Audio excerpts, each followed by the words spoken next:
Friends make life good. They provide the scaffolding that makes it not just bearable, but fun.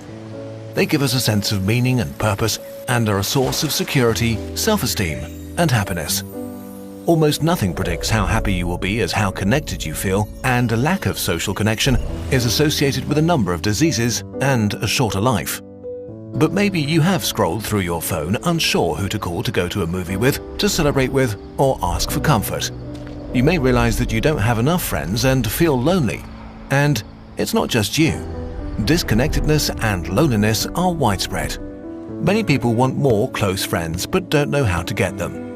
Surprisingly, nowadays, loneliness is highest among young people, whose relationships were also hit especially hard by the global pandemic. Social distancing stopped teens and young adults from mingling in classrooms, clubs, or dorms. Millions of friendships, maybe lifelong friendships, that might have blossomed will never exist, with profound long-term consequences for our collective happiness. The good news is that it's not too late, and there are lots of friends to be found. We'll mix scientific information with actionable advice in this video, but we can't address every individual situation. People, cultures, and schedules are different. If you suffer from chronic loneliness, you can also watch the video we made about it. Okay, as with all important things in life, making friends is infuriatingly simple, but not necessarily easy. But it works through a few pretty straightforward mechanisms. The most important thing about making friends. People make friends with other people when they spend casual time together. This is how our ancestors formed their relationships, because humans lived in small, close-knit communities in which options for making friends were limited, so we just formed good relationships with the people who were around us. This is why it's so easy to form new friendships in school and university. Society locks you and your peers in a building for several years. You share similar activities, but more importantly, similar schedules. Overlapping and fluctuating social circles form, naturally giving you regular FaceTime and shared experiences with many different people. Time to find others with similar worldviews or senses of humor. Proximity can be more important than similar interests. One study found that in student dormitories, the distance between rooms was the strongest friendship predictor. Living closer together meant a higher chance of becoming friends. Another study showed that being physically present in a class a lot without saying a word makes others more sympathetic to you. So the most important principle of making friends is to regularly spend time with people in the real world. This alone can make it happen automatically and trumps all other advice. But don't forget that making friends is not a numbers game or a competition. Don't compare yourself to others. Everyone has a social calibrator that can change as you go through life. Maybe you were more introverted as a teen, but yearn for connection in your 20s. Maybe you were part of sprawling social circles, but prefer fewer friends in your 30s. There is no right or wrong, only right for you. Why we don't have enough friends. The main reason for a lack of friendships is the simple fact that most people don't prioritize friendships nearly enough. They don't realize until it's too late that retaining friendships demands regular energy and attention. Although they are so important for happiness, friends often take a back seat to other life decisions. Work, commuting, romance, or kids take up so much time and energy that it's so much easier to crash on your couch and lose yourself in mindless activities. Especially as an adult, going for a bike ride, getting dinner, or visiting a hobby store takes much more mental effort and commitment than it did after school, when time ran slower and energy and curiosity were abundant. But it's not just adults who are too busy for friends.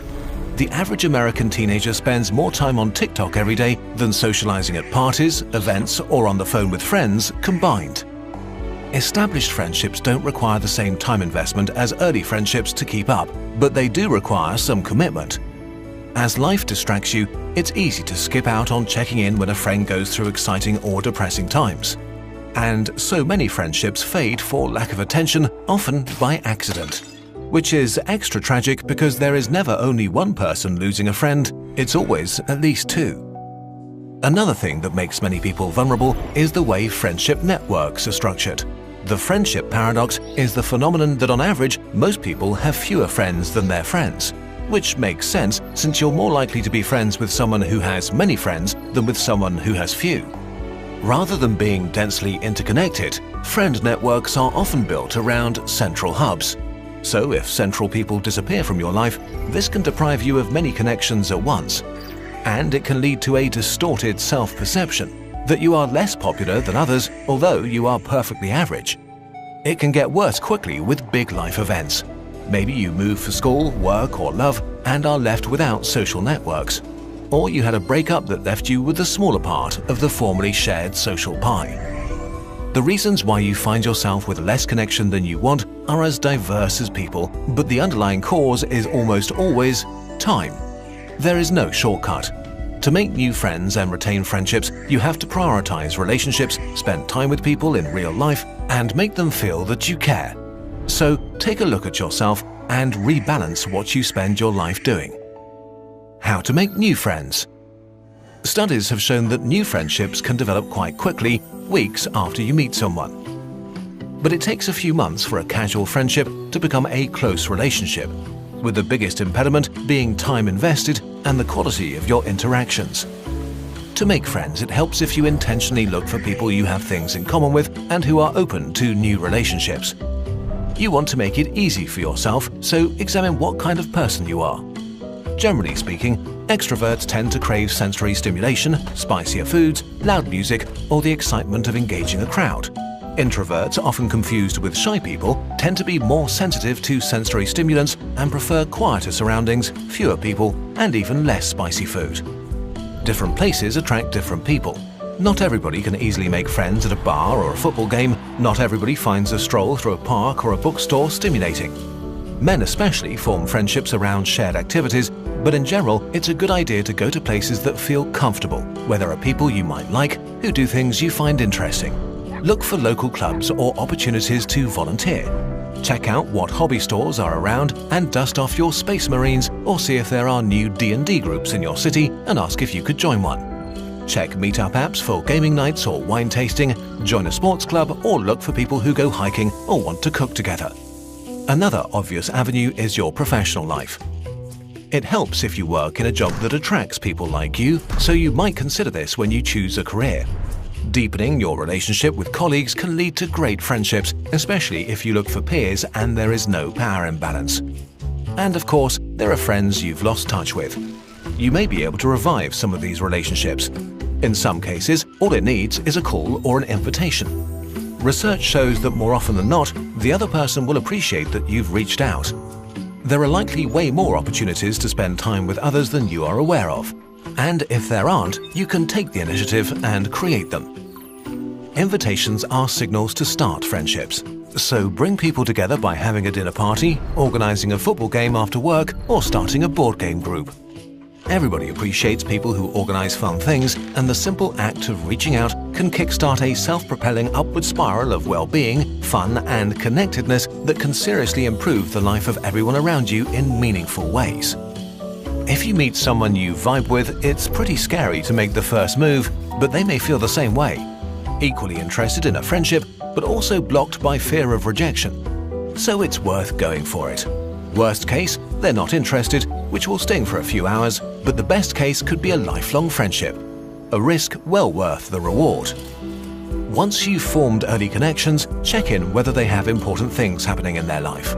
Of course, it's important not to be overbearing, but the more time you invest, the more opportunity you have to engage in meaningful banter or silly jokes. The fact that friendships take time also means that you need to be patient and kind with yourself, especially if you're out of practice. Things will not improve overnight, but slowly, step by step, if you keep up. Open up, care, and share. Many people don't have an issue being around others, but struggle to turn acquaintances into friends. So let's talk about two important principles that make it more likely that you'll connect: caring and sharing. In general, our favorite topic is ourselves and the things we care about, because we are literally at the center of our own universe. So people tend to like people who are genuinely interested in them. So if you want to make friends, your goal should be trying to learn what makes them tick. Just as important as caring about others is reciprocity and openness. To connect, you need to share the experiences that made you, you. Now, you don't want to overwhelm the other person and immediately spill out your deepest secrets, but open up a little and reveal personal things, because this also signals to others that it's okay to do the same. The best case is that you find shared experiences. Maybe you both had a hard time in school, maybe you share a passion for weird movies. Learning about others and sharing personal stories in a balanced way and not overdoing it is not an exact science. Noticing the line between opening up and oversharing requires practice and depends on the vibe of the conversation. One of the perplexities of life is that to get something, it can be helpful to convince yourself that you want it less than you do. In general, it's good to be laid back, have fun, and enjoy yourself. Do things for yourself without expectations, but also be open to social opportunities and accept invitations if they show up. And that's basically it. Give friendships more priority in your life. Check in with friends and regularly go to things to have fun. Show genuine interest in others and give them the opportunity to know you without selling yourself too hard. If you do this, you're on track. If this sounds a bit scary, the good news is that human brains are hardwired to seek connection. It's perfectly normal to seek out new friends, and there are many people who would welcome more close relationships. There are friendships up for grabs everywhere, and there are plenty of people who will be so happy to have you in their life. As a good friend, go get to know them. For a short time, there's a free, community-organized, worldwide Kurzgesagt meetup. If you're over 18 and want to take part, go to our temporary subreddit that our community set up for you and look for your area or city to find a Kurzgesagt meetup near you. If there isn't one, don't be shy, set it up yourself to meet like-minded people. In order to make this less intimidating, we've created a small toolbox for you with some guidance and ideas on what you could do and where you could meet up, as well as conversation starters. Check out the website or subreddit for further information and tips. Please note that this is an experiment. It's free and self-organized by Kurzgesagt viewers like you. The subreddit will be open for 3 weeks and will be made private after. We want to create more things to make finding friends easier for you. You can also sign up so we can let you know as soon as something is ready. We want to be part of your friendship journey, so we've created a few things you can share with new and old friends. 2 wormhole pins to connect you and your BFF no matter where you are. If you want to share something with your entire friend group, get a little bird pin for each of them. They're all unique but fit together like pieces of a puzzle. Or get matching posters to let your friends know you're thinking of them. Or just browse all the sciencey things we made for you. If you like videos like this, getting something from our shop is the best way to support us. Thank you for watching.